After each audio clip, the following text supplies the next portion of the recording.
Well, hello everybody, and welcome to another episode of We Watch Shudder. My name's JD. Who's here with me? It's Michelle, as It's always. Michelle. We're actually on time for once. An episode's gonna drop when it was supposed to this month. Well, we did unofficially declare without ever telling our audience that our goal going forward will be to have them out on Saturday. So we're technically early now. Yeah, I mean, everybody, here's the thing about it, Michelle, is I've been real anxious about it because the month has been like, we've had a rough month so far as keeping up with our schedule. But then I was looking at the numbers, and in spite of everything we've dealt with in May is already, with still a full day left to go, is already our best month of the year. So, I don't know, maybe we should just do this more scattershot going forward. Good point. Make it very erratic. Yeah, Nobody will ever know if we're recording. We shouldn't even put out a schedule. Yeah, we should just operate based on vibes. It'll be a surprise, just a big surprise. Oh shit! There's a new episode that just we might be onto something here, Michelle. Let's talk more after we're done here. I do like the idea of being like a jump scare when we're a horror movie podcast. Of just like, bah, we're in your feed now. Bam, surprise! Surprise, Michelle. Yeah. Look, we got therapy to get to. Look, if this is your first time tuning in, we do talk about movies. Longtime listeners can tell you we do a lot of therapy talk here. Not like actual, like still get a therapist, right? This isn't actual therapy. We're not your therapist. We're telling you what we need therapy about. Right. How's your week been, Michelle? I know we talked a little bit about Corcon on the episode about the surrender. Did we talk about the Enigma door? We did not. I am saving it for Michelle in review because I'm going to have a lot to say about Enigma. You guys, I helped run a fan suite. I have so many stories. We have an Instagram. I'll tell you about it. So overall, because I know you had finals and then you had this conference and for work or whatever it was, and then we had Corcon and all these other things. Is your life finally starting to reach more of a semblance of not normal overall, like your normal? My normal, yes. I did get my first B in 18 years. Because I was in Vegas and I forgot an algebra assignment, and you can't turn in late assignments, so it dropped me from a 93% to an 89%, and that caused a spiral for a while. But now I'm just telling myself, you know what? It's okay. Nobody has ever cared what my college GPA was. Nobody cares that I made a 4.0 in my 30s while working a full-time job, while being, a huge activist for several volunteer organizations. Nobody's ever been like, hey, on top of that all, do you have a 4.0 or a 3.86? Nobody's ever asked. You know what? It's okay. You got your first B. This is fine. This is fine. This is fine. So I told myself that a lot, and then I drank a lot about it in Vegas, which is great when you're with friends who don't drink.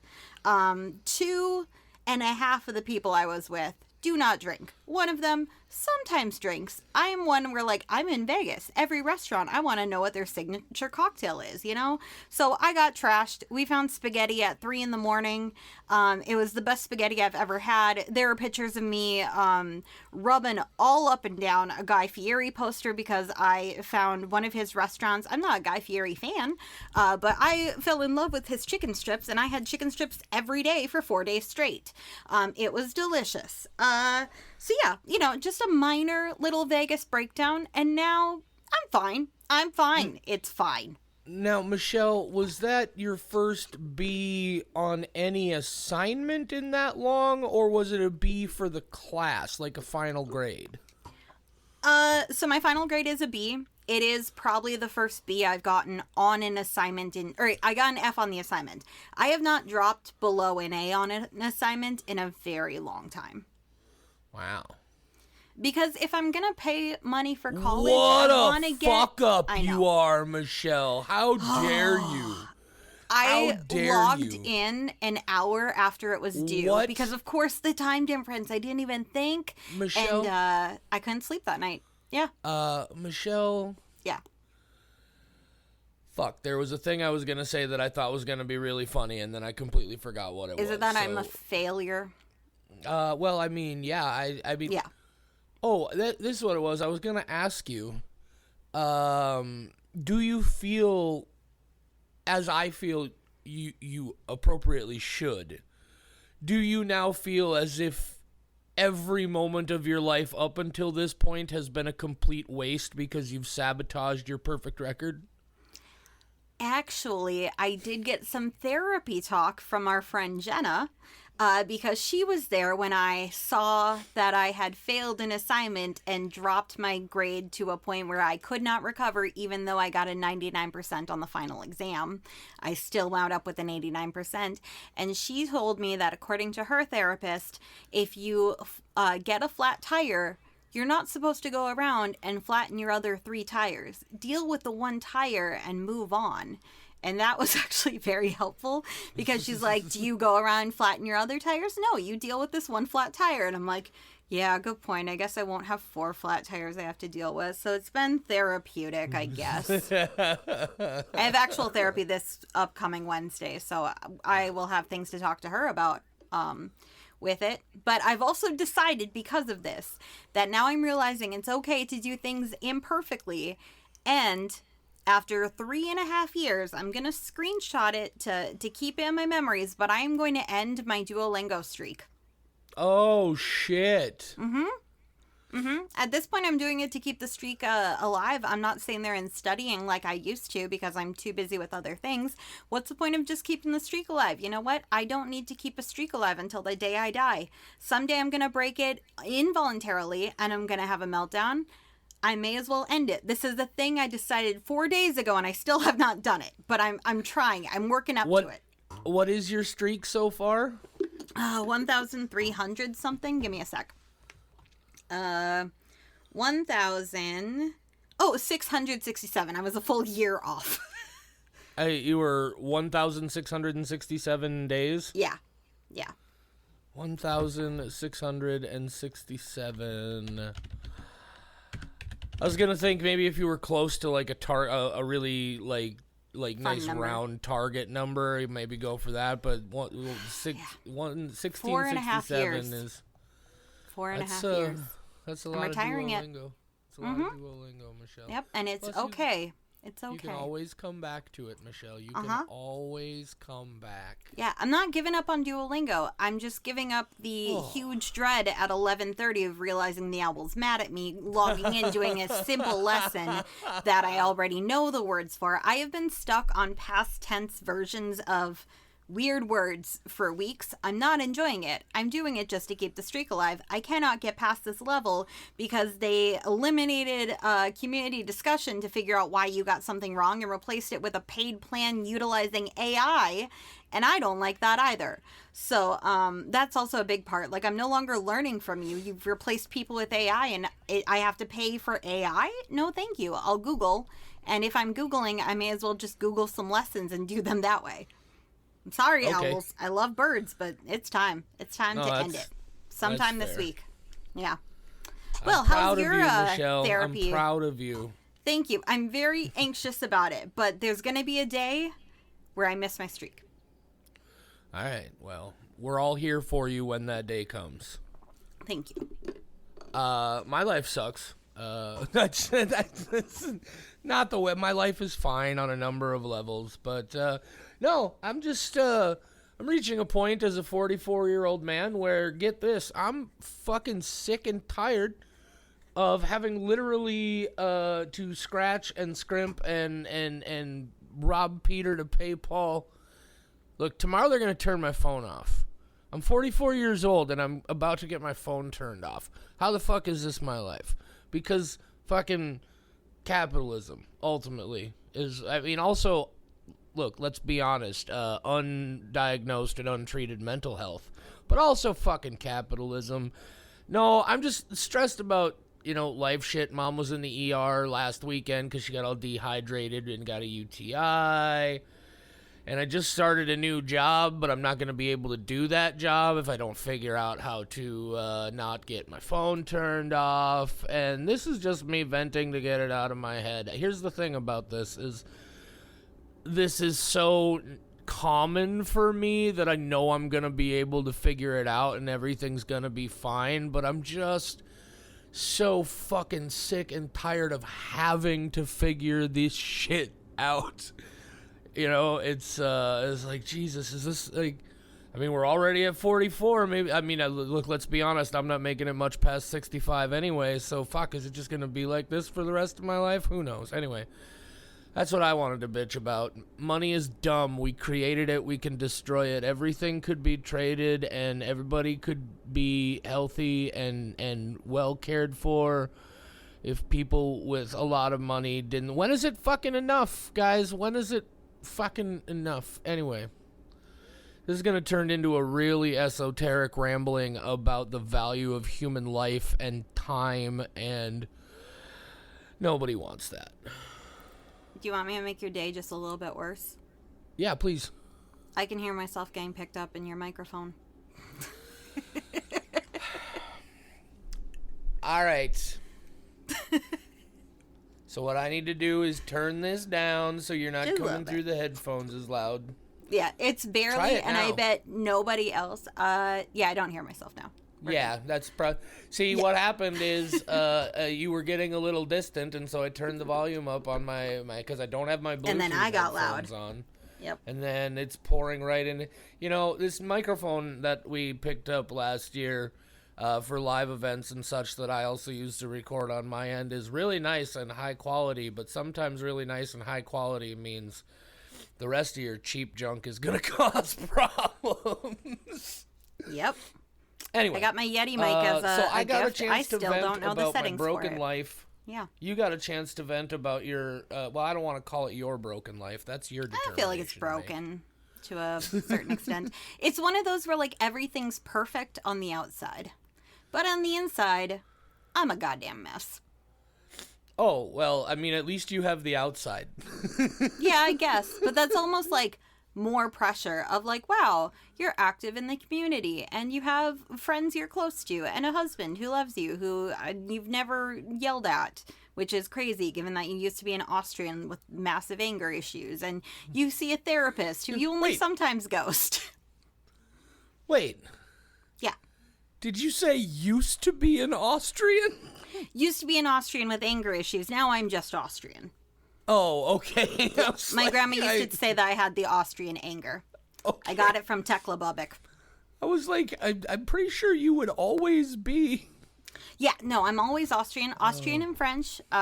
Despite what my teacher tried telling me, I've probably ranted about this on the show, but it's like one of my biggest pet peeves was in like 5th grade when we were doing like one of those family trees, and I said that I was Austrian and French, and she insisted that no, that was impossible. Everybody in our area was mostly Norwegian, and I told her, no, here's my family tree. My grandma on my dad's side thinks it's really fun to trace this shit. I know I'm Austrian and French. And she insisted that, no, I had to be Norwegian because I was white in Minnesota. And then I did a 23andMe as an adult. Yes, I gave him my data. I don't care. My phone has it anyway. And I learned that, guess what? I am mostly French and Austrian. So You know fuck what? off, Mrs. I'm Thompson. super disappointed that 23andMe went belly up because I always wanted to get one of those things done. Yeah, I don't mind them having my data. It was kind of cool. I did get to connect with some people, including a long-lost sibling. That was weird. Look, every single one of us has been to the hospital and had blood drawn and such. If anybody wants my DNA information bad enough, they're gonna get it, right? They'll be able to get it. I just want to know. See, what happened ultimately, this is what started me on my quest to get a 23andMe, but they were always like $100, and as I mentioned, I've been a broke boy for my entire life, and $100 seemed like so much. But I worked with this guy one time who had some, what I would call a lot of non-aggressive racism, if that makes sense. You know, not a lot of hateful, violent racism, but the kind of shit that's just worked into your life. Anyway, we were talking about, there used to be this guy in a town called I forget the name of the town, but there's this guy a few years back who tried to turn this small town in North Dakota into like a white supremacy town, like basically buy the town. Yep, And, because of Marlon, I know about that. Yeah, our buddy Marlon used to live in that town. Yeah, he knows. Yeah. But it was funny because he went on some TV talk show and they did a DNA test on him and found out that he was like 13% sub-Saharan African. Yep. Which, for somebody who's a vicious racist is just like, take that. Anyway, it descended into this whole discussion between, I am mostly, as far as I know, of European descent. My coworker Joe was mostly, as far as he knew, of Mexican descent. And so we had a bet going because obviously, ultimately, all DNA makes its way eventually back to Africa. We had a bet which one of us would have more African DNA in our genome than the other, and we never got around to finding it. But that idea has been stuck in my head forever. I'm curious how much of me is not a white person. Mine was less than 1%.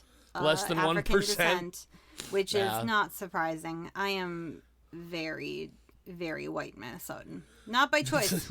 It's just who I am. Black pepper is sometimes too spicy for me. Like, during COVID, my thing was to make it so that I could eat spicy food because I really like spicy food. I just can't handle it.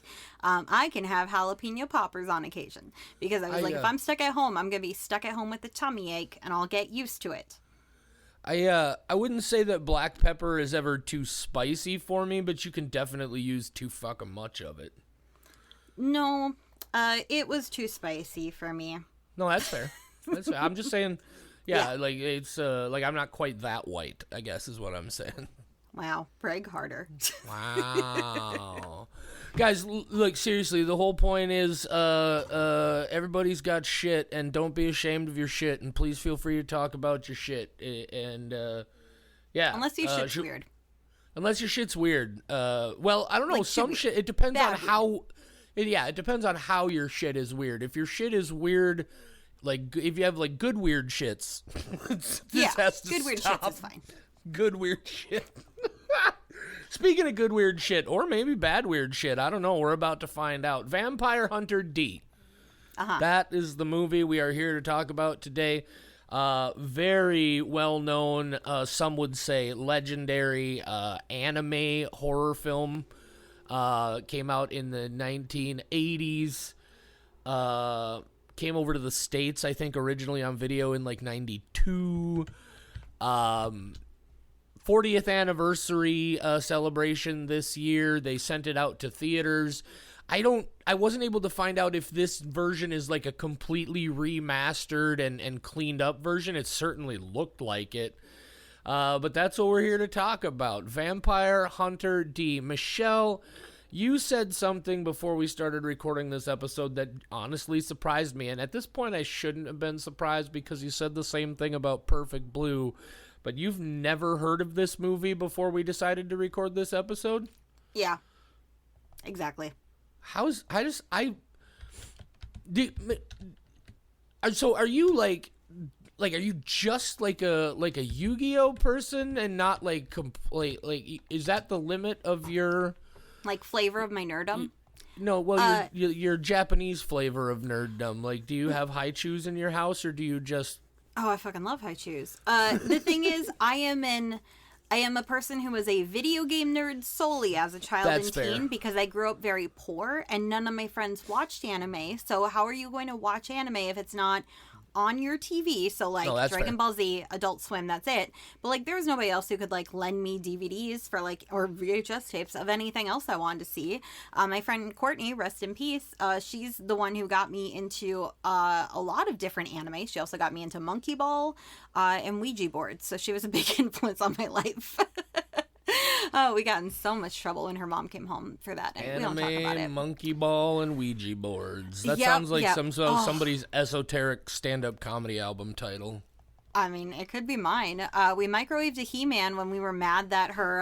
it was a Stretch Armstrong because we were mad that her parents left us home alone for a day.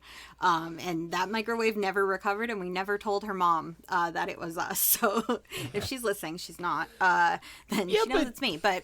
Yeah, anyway, no, I had you never heard of this. told her it was you, but I mean, who else could it have been? There was no indication that there had been a Stretch Armstrong in the microwave by the time she came home. Okay. There was a weird smell when she went to use the microwave. I see. She just thought the microwave broke one day. Fair enough. I have known about Vampire Hunter D since the early 90s. There was, I don't remember who it was, but there was one of those mail order video services that started a subscription service specifically for anime films. They had Akira.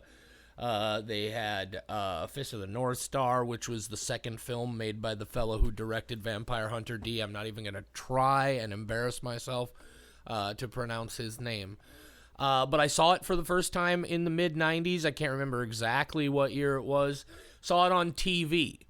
And of course, it was the first time I saw it, so I had no understanding of how much the version I saw on TV had been edited. And then I finally saw the full version on video not long after.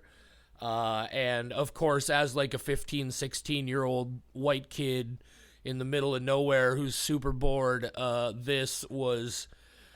was all in, like, all that stuff. Akira, Wicked City, Vampire Hunter D, all of that, like, just that. I can remember the commercial for this video service, and they showed all these clips from these anime movies that you were going to be able to get. It was that moment where I knew a lot about this movie. I hadn't seen it in probably, I don't know, 20 years since the last time I saw it. But I saw the 40th anniversary edition coming out. I was very excited to get to sit down and talk about this, as you can probably tell. I messed up after watching this. Oh, yeah? Yeah. I was in a vampire mood, so I watched Sinners right afterwards, and that was a mistake. Oh, Michelle, we're going to definitely have to talk about that. Yeah. But those are very different vampire films. Oh, yes, they are. Yep. They are very different. Very different vampire films. Yeah. So, did we decide on a Descrippy script that we wanted to use for this? It is a movie that is 38 years old. Let's just go with IMDb and pray it's not too spoilery. Yeah, sure. So the IMDb Descrippy script for Vampire Hunter, it says, when Doris Lang is chosen as the next bride for the vampire Count Magnus Lee, she will hire a mysterious vampire hunter known only as D in an attempt to escape her ill-gotten fate. Vampire Hunter D. Original title, Kyuketsuki Hunter D. 1985. Not rated. 1 hour, 20 minutes. Love that runtime. Michelle. Yeah. Give us your spoiler-free thoughts as a first-time viewer of, because I'm just going to say it. It's not a perfect movie for me, but this is a 4.5 skull for me. I've made it very clear I really like this movie. Michelle, as a first-time viewer, tell us all about it. Oh, no. I like the animation of the action sequences. I think they're really well done, and I enjoy them. I like D, Mr. D. I like him a whole bunch. He's a mysterious vampire hunter guy, and I like him. I'm trying not to give too much away about what happens to him, but I like him. Oh, for sure. Doris, she's the typical, like, anime, like, woman and protagonist, where I'm just like, like 5 minutes in, she's already offering her body to the first man she comes across who can maybe help her. And there's a scene where somebody tries to grab something around her neck and jiggles her boobs a lot. So it's that kind of movie.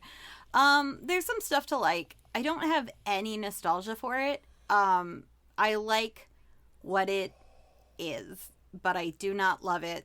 I never need to see it again. I like that it has a legacy of other vampire stuff.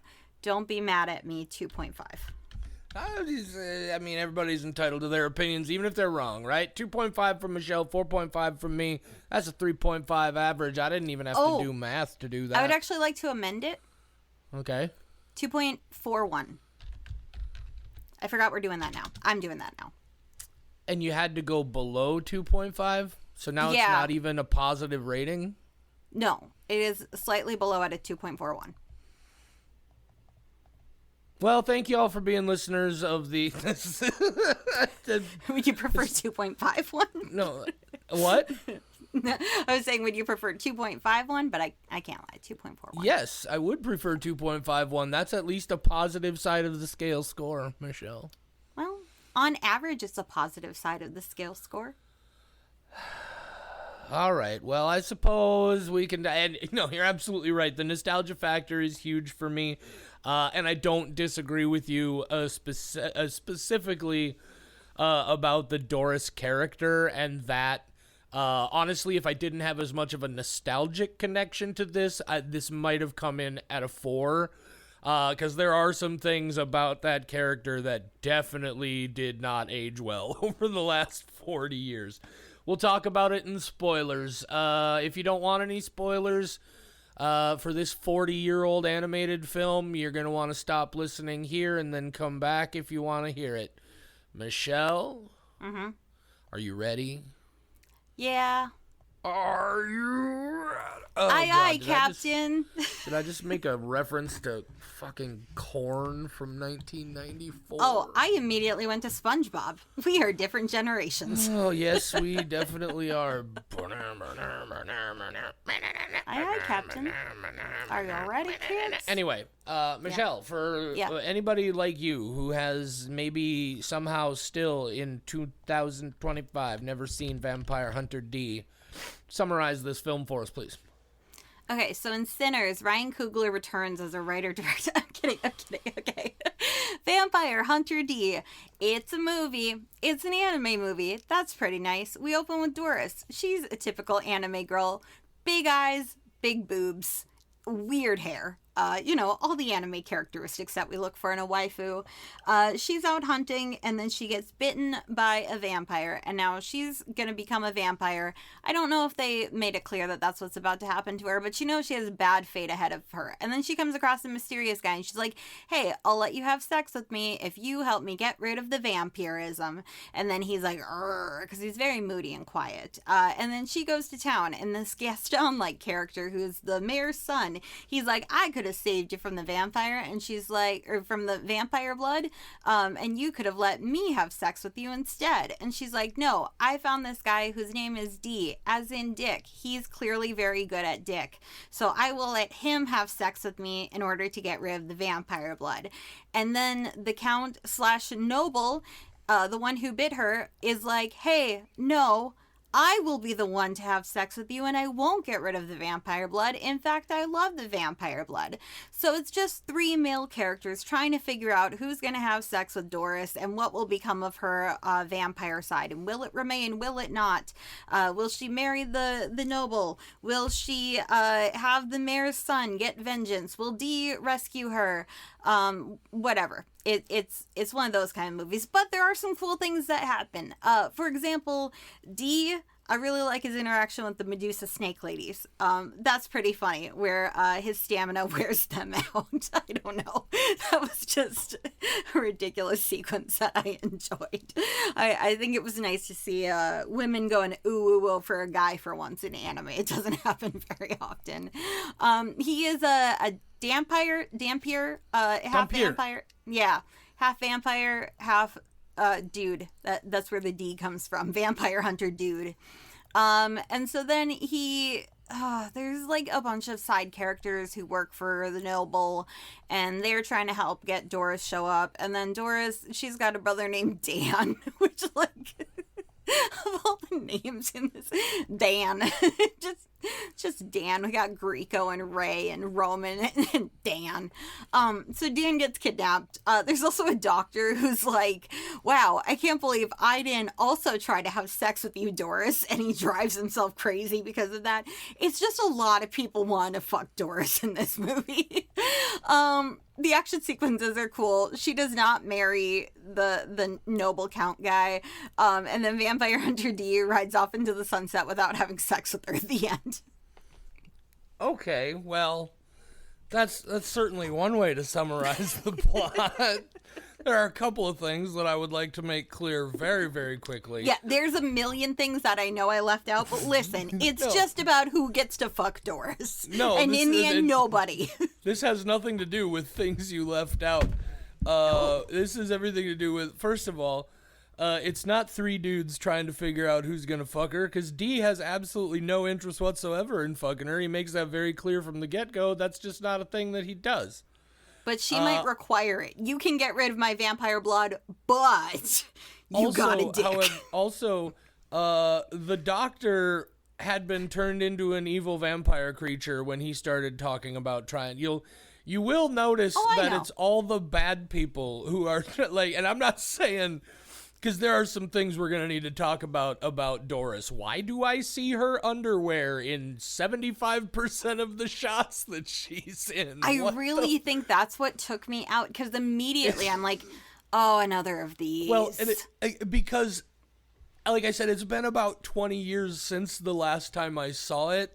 And yeah, that character of Doris has not aged well at all. It wasn't really great to begin with, but oh my God, she is. Yeah, it's problematic in a lot of ways that I don't even look. If you are familiar with the waifu sort of motif, it's like that to the nth degree. It's I think kinda... I'm also particularly sensitive to it because just last month there was an anime that I was really excited to watch called Kitsumonogatari, something along those lines, and it was also a vampire film. And yes, I did go look up my watch history because I could not remember. Similar, but Kitsumonogatari, something like that. And it's another vampire film. And 5 minutes in, the animation is beautiful. I'm totally hooked. I'm so into it. I'm like, yes, this is everything I've been looking for. And then the next scene, a woman with gigantic gabanzos, like size H, who literally goes, ooh, and like bounces all over, and her tits are like in her face. And it's this big comedic moment with a guy who was just on fire as a vampire. Like, it's such a 180, and I never finished it. I was like, I don't even care, because anytime a woman was on screen, like the IMDb cover photo, this is a vampire movie, and the cover photo is a woman who's barely wearing a corset and looking very sexually at the camera. And like, it took me so far out of it. So then I was like, oh, Vampire Hunter D. JD's really excited about this. This will be great. Oh, God damn it. Another woman in vampires and anime. Like, why? Why can't they ever just be female? Why can't they just exist without being love images, love icons? Yeah, especially Doris. Have you seen her hair? That's the epitome of beauty. The fairest maiden in all the land whose beauty is unparalleled. The woman with pigtails sticking out to the sides. That's the lady. Okay. Well, but Michelle, as I already pointed out, you can see her underwear all the time. See, that's the problem. I wasn't distracted by the underwear. I was looking at the pigtails and being mad. I mean, look, clearly being able to see her underwear all the time is what makes her the most attractive woman in the land. That's all I'm saying. Fair. And that's like a thing, like I actually find, and this is something that I probably didn't need in my Google history, but this is such a common thing that I actually Googled Japanese panty fetish. And apparently, it's like the whole thing. Like I know this. Your Facebook ads are about to get real specific. Oh yeah, they really are. And then there's gratuitous nudity. The doctor, as a vampire, goes to rip the cross off her neck and accidentally pulls her dress down. And it's like, oh, there's her tit. Yeah. It's or like there's some tits earlier in the movie as well, but I did find it interesting. There are a couple of things that, again, being a little older now, a couple of things that I didn't really catch on to before. First of all, the whole thing with the Medusas, that's clear. Like, this movie has so many like parallels with Dracula, right? Mm-hmm. Which is interesting because Dracula is actually a character in the story, and I guess when you get into the other Like, there's Vampire Hunter D Bloodlines and other things in the franchise. It's based on some novels. Like, Dracula plays a bigger role. There's a possibility that he's, like, the first vampire that all these folks are descended from. All these folks, Jesus Christ. It's and then so like Doris is Mina Harker, in a weird way. Well, again, Magnus Lee is Dracula. In a weird way, Vampire Hunter D is kind of like a combination of Jonathan Harker and Van Helsing. And then this sequence with the Medusa snakes wrapping up D. I'm reminded very much of the sequence in Bram Stoker's Dracula, the Francis Ford Coppola film from around 92. And it's a scene from the book as well, where the three wives of Dracula basically sexually assault Jonathan And anyway, all that to say, those Medusas were fucking that guy. Right? Like, that's the symbolism that they were going for. And then you see it again towards the end of the movie when Doris comes out of the shower, which, interestingly enough, she has no genitalia at all, just like a Barbie doll. Surprise. That's a whole nother level of things. But she comes out of the shower, and she, she's, like, hugging Dee and holding onto him and everything, and he's starting to go crazy, like he's gonna bite her neck. And it's like, oh, this is basically just, like, it's metaphorical for, like, she comes over and she, like, starts jerking him off or something, and she's trying to get him going, and he's, like, he wants to do it, and then, like, basically vampirism is, as in a lot of things, a pretty heavy metaphor for fucking in this movie, and I just never really noticed all that vampire before. movies. Right, I get it, but look, I was slow on the uptake when it came to vampires, because I was slow on the uptake when it came to fucking, so, you know. You know what this movie makes me want to go watch? A better vampire anime, and that is Hellsing, which I might have to rewatch. First of all, there's no way there's a better vampire anime than Vampire Hunter D. Well, I just watched Vampire Hunter D, and I've seen Hellsing, so... Well, I mean... Listen, apparently this is just an episode about all my dead friends who liked anime, because my friend Jake, rest in peace, he was obsessed with Hellsing, and that was, like, his character who he embodied. That dude... He had a fedora, unironically. I miss Jake so much. And he got me super into Hellsing, and now I want to go rewatch it. One thing that I do want to point out before we move on to talking about some things where you can tell us some things you liked about this movie, I think. I didn't notice it in the film. I happened to be looking at IMDb, but did you notice that the character of Greco, the guy who's trying to fuck Doris when she shows up with Dee in the city, the blonde guy with the pink jacket? Gaston. Is Greco, is his name, but his last name is Roman. His full name is Greco-Roman. Why is that funny? Google. Greco-Roman. Is it a type of building? It's wrestling, encompassing the cultural and historical influence of ancient Greece and Rome. It's a wrestling thing. Is that the name of a wrestler? No. Greco-Roman. I mean, it's also a cultural thing, not just for wrestling, but yes, Greco-Roman wrestling is it's an Olympic sport for... Anyway, I thought it was funny. Have I ever given the impression? I thought it was funny, is all I'm saying. Michelle. Is it actually a reference to wrestling, though? Is that why it's funny? No, it's just because it's a play. They called him Greco-Roman because Greco... It's just a word thing. Hey, let's move on. Michelle, okay. You said you did enjoy a lot of the animation and design in this. Tell me about some of your favorite visual elements in this movie. I just like anytime I'm watching a movie and it's an animated movie and it does one of those sequences that triggers my epilepsy and I kind of zone out for a while. There's a lot of flashing images in the action sequences, but luckily I tuned back in right in time to catch a squelch, so that action scene was probably really good. But I like anything that has like the massive, like there's a Somebody who's much better with words would be able to describe the late 80s, early 90s anime thing where it's just like ka-ching and like white flashes to symbolize that action's happening, and then just like everything's happened so fast you don't actually see anything be animated. It's just a lot of flashing lights. I assume those are really good sequences, but I blank out every time. But I did blank back in. There was a squelch. I don't know if there were in the other action sequences. I kind of zoned out. But it does open with a cool action sequence, so I'm assuming the rest are good too.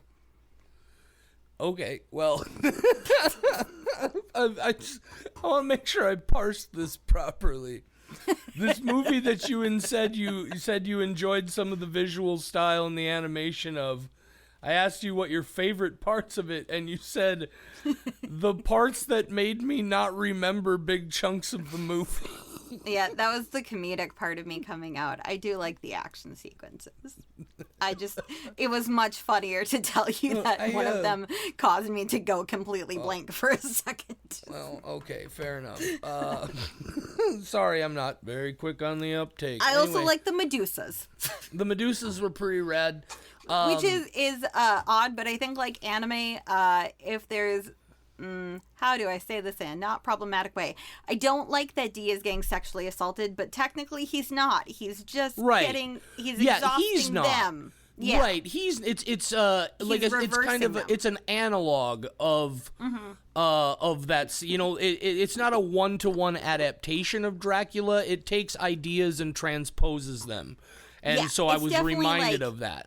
It's a sexual sequence, but at the same time, he's just like, right. Yeah, whatever. And they're like a mosquito where they bit somebody in the arm, and then that guy flexed, and then they couldn't pull out, and then they just exploded, and they weren't expecting it. Like, they are the mosquitoes, and he is the bicep, and they were not prepared. Did you say he was the bicep? Yep, he flexed, and they could not get their grips out, and now they're dead. Okay. They exploded from blood. There are a lot of, I think, cool visual moments in this, like the first appearance of Magnus Lee, when the lightning flash, like that. I think that same image was later kind of paid homage and recreated in the opening sequence of one of the NES Castlevania games. But just that idea of the lightning striking, and then in the lightning, all of a sudden he's there, and then the lightning, and now he's gone, and that, I just thought that was super rad. The violence, like the kills, was there a particular gore sequence in this that you especially enjoyed?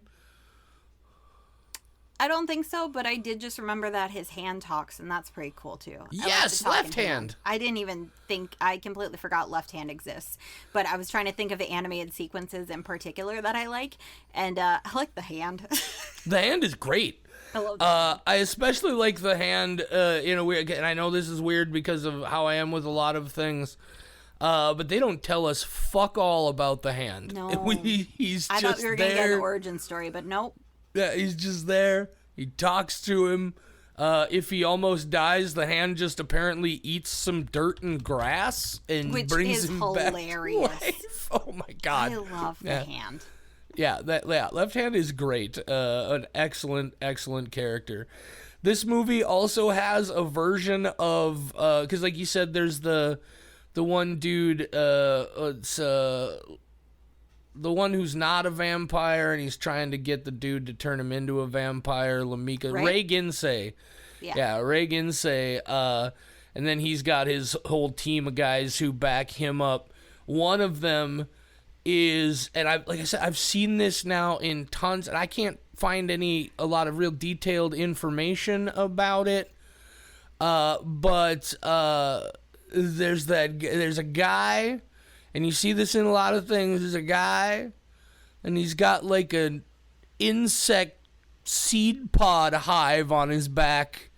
And part of his magic superpowers is he just does a thing, and all of a sudden all sorts of fucking insects come pouring out of his weird seed pod insect back. You know what I'm talking about? No. There's that one guy, he's all green, and he's got the thing, and then all the spiders come shooting out of his back to attack D. Oh, those came from his back. Okay. Yeah, they came. Anyway, that's like a thing that I've seen in a lot of anime movies, and like even in a couple video games, is that character of like a guy who for some reason has this weird insect hive back, and all, like I've seen it with wasps, I've seen it with spiders, I've seen it with a variety of different I think things. I link it out. I hate it. That's also how some frogs give birth. Ugh. I hate it the most because of the seed pod. It looks like a lotus pod. Exactly. Right? Yeah, no, and lotus pods can fuck right trypophobia. off. My grandma's flower shop, like lotus pods made me uncomfortable. And people are like, oh, it's dumb. You're not afraid of holes. No, it's my primitive instincts telling me there's something wrong with that plant. And I was right, because now there's bugs coming out of that guy's back to attack somebody. My instincts were right. Lotus pods absolutely. can fuck right off. But no, so I'm like curious if that's just like a thing that was invented in one of these, maybe in this movie, and it just got adopted by other things, or if it's like something specifically from Japanese mythology, some specific kind of creature. They got a lot of different yokai. It might be something of that nature. Or somebody looked at a frog and went, that's a weapon. But no, I've seen that. There's even one of the, I don't think it was it was a Samurai Showdown game, and I don't remember which one, but there's a character in one of the Samurai Showdown fighting games that's that same sort of deal. Some of his special moves are shooting bugs out of his back. Ew. But I bring that up also mostly to get to, that's my favorite gore moment in the whole movie, is when D slices that motherfucker in half, like right down the middle, and he slowly slides apart, and you see all of his guts and innards and such. I love that. I love that. Go ahead. That's not the same character. I think when Ray gets brutalized near the end of the film, right before the wedding, he's the one who gets, like, completely demolished by the noble, right? Yes. Yeah, I like that part. That was really good. Also, surprisingly funny. Like, it's just like all of a sudden this guy's getting fucking slammed all over everywhere. Yep. And he's like, bitch, I got a wedding to attend. And just like, he fucks him up so quickly and so thoroughly. And then I can't remember, but he had a really good line at that point too. We're like, oh, this is a day full of hiccups. But like, not like that. That was the American version. I don't remember. But like, did you watch the dub or the sub? I watched the subbed. Good. The correct way to watch it. So did I. 3 years ago, I would have insisted on the dub. Today, I watched the sub. It depends on the anime. I am not a purist, but sometimes those voice actors, especially older stuff, the English voice actors, no. You gotta watch the sub version. But nowadays, there's some Attack on Titan is pretty good, but I like those. So, anyway, I do. We don't have to go full.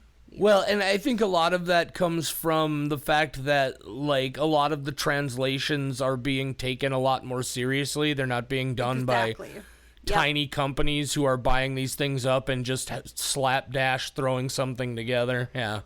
Or when I first started getting into anime, because I started having friends who had access to anime that I could watch, the big thing was that people would make fan versions of their own dubbing, because dubbing did not exist for these lesser known animes. So you would get the anime, and then you would go and you would find somebody's fan dub of it, and you would sync them up so that you could watch the dub at the same time, or like listen to the dub while you're watching the anime. Back in my day, that's what you had to do, because there just weren't dubs for all the things, and now all the things got a dub. But back in my day, nope. God, that's such a weird, obscure memory that I did not know I had, of trying to find the dubbed audio, because also the anime that we got sometimes didn't have subtitles. So trying to find like either an anime that had subtitles, or you could find a fan dub of, and it was a very obscure thing. Not fun. Not fun at all. I imagine not. Another thing that I really enjoyed about this film that I slipped my mind, except I just happened to pull up the IMDb and saw it in the trailer. They do a really good job of giving us a lot of different designs and significances for the moon. Right? Like the moon is different colors on different nights. There's one in particular where Women's moon. Women's moon. Yeah. Jesus Christ. Yeah. Yeah. The marginalization. You know what? Let's talk about the moon later. I think one of the most interesting things about the Doris character to me is the movie opens with her seeming like she's being introduced as like this badass monster hunter, right? She's still dressed like insanity, like nobody would ever go out hunting anything dressed like that. You know, it's still a visual male gaze presentation, but they also at least present her as somebody who's very capable. And then like as soon as she encounters Lee and he bites her, it's like not only did she lose a bunch of her blood and potentially she's going to be a vampire, also I guess he also sucked out like all of her ability to take care of herself. It was really strange. Yeah, this opened with such high hopes. I was really into the hunting sequence, and then I lost interest about 5 minutes in when she immediately saw Dee and offered to have sex with him. And I was, God damn it. You can do whatever you want with me, sir. You're the person I've been looking for. Please. To be fair, there is also a little bit of humor in that moment, because what she says is, you'll be compensated 3 meals a day. So not just sex, 3 meals a day. And you can do what you want with me. And I was like, you couldn't even just leave it as like, I guess you can fuck me if you like, I'll let you fuck me. It's like, also I'm gonna cook for you. Well, yeah, I mean, the cooking is a way more appealing part. Like, what kind of cooking? This is a Japanese thing. Are you making me sushi every fucking day? Then yes, absolutely. You can keep your body. You can keep your bodily autonomy. I don't need to violate that, but I do need angel rolls and caterpillar rolls 3 times a day. Thank you in advance. She might as well have just like offered to like bathe and launder his bathe him and launder his clothing. You know, it's, well, that I could go for too. See, there were much better options, and she didn't even try negotiating. Yeah, she knew she just assumed that her inherent value was her body, but she knows how to cook. That's a skill. To be fair, a lot of people though, in 2025 don't. That's also the way she's been treated, right? So, like, maybe she's just traumatized into believing that's the only thing she has to offer, you know? She was a very capable hunter until this movie started. She was a very capable hunter until Count Magnus Lee bit her on the neck. And then she became just a widow woman. Right, so I'm just saying, maybe getting bit by a vampire sucks out all of your badassdom. Oh, that would explain what happened to me. I must have been bitten by a vampire because I am not a badass. I am a very soft person. So, just not badass at all. If there is a pillow that gains sentience, that would be me. But yeah, this so I don't have a whole lot more to say. Oh, I was gonna say there's one in Moon that I really enjoyed, and I don't know why I didn't just get it out of the way earlier and got I do know why, because mental health and ADHD. But there's one Moon in particular where it's like a weird sort of like swirling of red and purple, and I fucking loved it. Like, they do so many of those shots where it's just the castle with the moon behind it, but with different colored moons and such.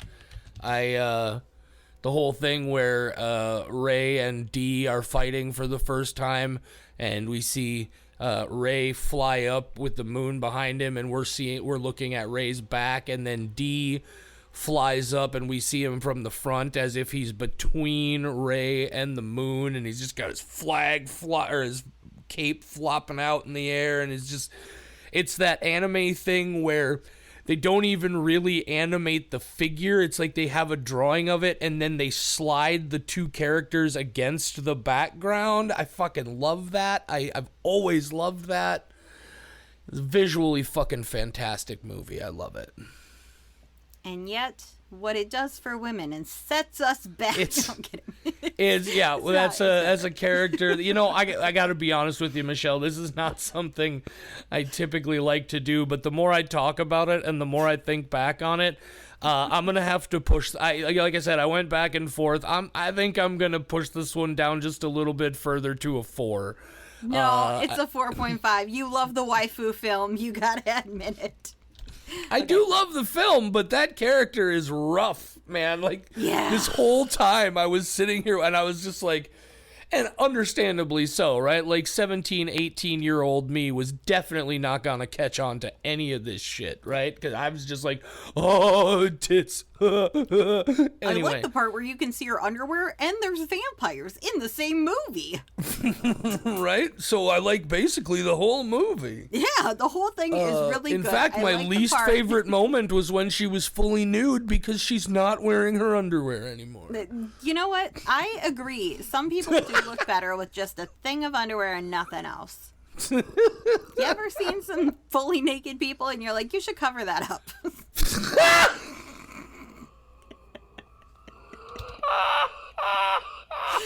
We need to take this MA rating to a PG-13, please. Oof, you need to cover that up. Holy shit. Yep. Oh, yeah. I So got nothing else to say. This was a No. movie. yeah, I enjoy it. It's got a lot of nostalgia for me. It's splattery and fun, and Doris is just really disappointing in 2025. That part of this did not hold up well at all. I did just remember 2 animes I learned about at QuarkCon, though, and now I'm in the mood to watch them, so I'm going to go What watch. are they? So one of them is Generation Lost, the social experiment. I saw a girl with a thing on her head, and I ran up, and I went, oh my god, is that saw a bear trap? And she went, no, it's from this other thing, and she told me about it, and now I need to watch that. And the other thing, which apparently a lot of my friends have watched and said I would love, is The Promised Neverland, which is anime horror. And you know I love a good anime horror, dark fantasy thing. Each episode's only 23 minutes. There's 24 episodes total. I can binge that so fast. You didn't love Vampire Hunter D? I like good anime. Well. I bet there's no Well. woman in her underwear in The Promised Neverland. This looks like kids. So I think it's going to be a better experience than a woman being like, oh no, I got bitten by a vampire and now my boobs have grown 2 sizes too big. None of my pants fit. I only have these skirts to wear. I mean, you're not wrong. It turns me into a vampire and a slut. Hey! Michelle, I love sluts. Okay. just because she's an exhibitionist doesn't make her a slut. Oh, that's just like having like getting the bad part without the good part. Just being an exhibitionist without the reward, you know? I don't know. Exhibitionists seem to enjoy it. You know what? Yeah, that's a fair point. That's a very good point. I imagine for people who derive pleasure from being observed, it makes perfect sense. All my friends who fall into that category also fall into the former category, though, very proudly. I mean, We don't have to out anybody on this podcast. You Look, know who you are. I'm saying, look, I will acknowledge that the Venn diagram is very close to a single circle, but there is a little bit of overlap there. Yeah, at you can least. definitely be an exhibitionist without loving putting your genitals on other people and vice versa, I guess. In But it just fact, seems like a lot of work.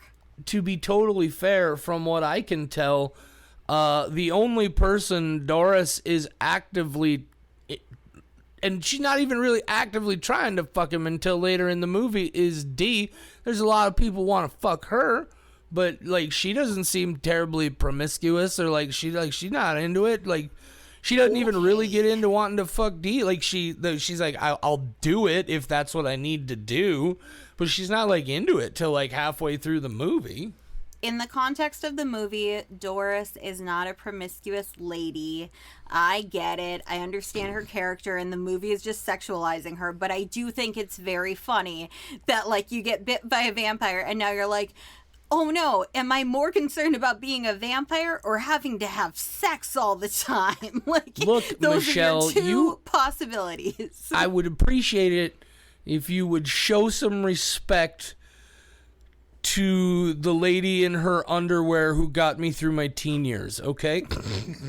Yeah, Doris, I'm sure really shaped who you are as a, actually no, maybe she did. Maybe Doris did have a big impact on you. No. Now that we think about it, yeah, the lady running around in her underwear might have had an impact on who you are as a person. Watching a woman in her underwear fighting alongside a vampire hunter who is both vampire and man, that might have shaped. Also, there's a werewolf for 3 seconds. Oh, yeah, because Doris's dad was a werewolf hunter, right? Yeah, but there's a werewolf that shows up, like, right before she meets Count Magnus. Yeah. But I'm just There's saying, like, just there's also werewolves, and then they're just gone. It's like, Yeah, there's is just this a werewolf where for, Twilight like- came from? I don't know. That werewolf had to go find a baby to imprint on. What the fuck? Why do people like Twilight? I know it's been 20 years. It's still edgy. What the fuck was up with Twilight? Isn't Watch there that the one dude baseball in scene. Twilight It's one of my who's like, favorites. I'm gonna fuck that baby when he gets older? That's exactly what happens. And the baby has a CGI face. It's terrifying. I just watched Twilight for the first time last year. I highly recommend it. Look, I don't need to see any movie where anybody says, I'm gonna fuck that baby. Well, he's Taylor Lautner, so he said it in more of a, no, I just imprinted on the baby kind of way. And everybody, they know. He'll wait for her to grow up, he says. It's fucked up. Yeah, that's pretty fucking fucked up fucking whatever. Michelle, what are we talking about next? Oh, now let's not talk about next week. What's the next episode? We got the fucking Michelle in review coming, don't we? We got the Myrrh. The Myrrh. Myrrh. John happened to look at my computer when I was responding to you and saying that we can't do the Myrrh yet, which is MIR. And he was like, what's the Myrrh? And it made me laugh. So we got the Myrrh episode coming up. Interestingly, obviously we're not going to talk about it here, but Michelle and I have both now seen another vampire movie. She alluded to it earlier by the name of Sinners, written and directed by Ryan Coogler, blowing up the box office. Number 2 box office smash of the year so far, behind only a Minecraft movie. We're definitely going to have a lot to talk about when we get to the MIR about that movie. 95% rating on Rotten Tomatoes. Yeah, People out of like how it. many reviews? How many reviews does it show? Oh, I don't know. I just glanced earlier. When I Oh, went to okay. watch it. Yeah, but I'm sure it's Curious. hundreds. I'm sure it's a Oh, couple yeah. hundred at least. So many people have told me this is their favorite movie of the year. It's We'll talk about look, Michelle, I would give it 6 skulls if there were 6 skulls on our scale. It's fucking phenomenal, but we'll talk Why did about we even it. talk about Vampire Hunter D? We could have talked about a much more enjoyable experience. There was, oh wait, I was about to say there are no women with underwear, but never mind. Sinners is also got some sexy stuff. Yeah, it does. I take it back. No Doris though. There really needed to be a Doris in Sinners. Yeah, there's a that fuck. I keep remembering that one line that Haley Steinfeld says I after know what she you're comes back into yep. the building. Yep, it's been stuck in my head all night, and we will not get into it because spoilers. But yep, it's a great line. I haven't been able to forget it for a week and a half since I saw that movie. I was like, oh, damn. Yep. Among a lot of other different kinds of anyway, we'll talk about it in the Michelle in review. Do we know what movie we're talking about in the next episode? I don't remember. I have absolutely no idea. I'm sure you All sent right. me a thing and went, this will be the schedule. And I went, okay. And then did not process that in And my then head. I completely didn't bother to remember. Well, Yeah, guys, and it's just not on the keep your- website. If it's not on the website, I have no idea. Yeah, well, in that case, it could be whatever the fuck we want it to be, really. Yeah, basically. All right. Well, guys, Is that thanks not for how hanging it works out. anyway? We got Vampire Hunter D. Yeah. We just recently put out an episode for The Surrender just a couple days ago because we were delayed. Yep. Because of who we are as people. We don't always have new Shudder releases to talk about. If you ever have maybe a movie you'd like to hear us talk about, we'll always at least entertain your requests. I'm not going to guarantee we're going to do it, but I'll watch it. hit us up on the social medias. I think Drop I've us watched an email. everything people have recommended to us. Have We you haven't watched? necessarily talked about it on the show, but Have you watched all 3 of the Fulci Gates of Hell trilogy? Yes, I did, Really? and I did not like them. You and I have talked about it twice on this show. Have we Because really? I watched them twice. Because The I was Beyond trying to like is them. so good, Michelle. So fucking good. I guess. Anyway. Yep. We'll talk about another movie or something else next week. We'll probably find some other things weird and awful about our lives to gripe and complain about. Yeah. How's Woodrow? Still missing. I have not seen the woodpecker in a month. Unbelievable. Well, friends. You have no idea. I grieved him as though a pet had died. The woodpecker in my backyard has been gone a month. I don't think he's coming back. Well, friends, pour some out for your dead Woodrow and say goodnight, Michelle. Good night, Michelle. Rest in peace, Woodrow. Fuck you, Heather.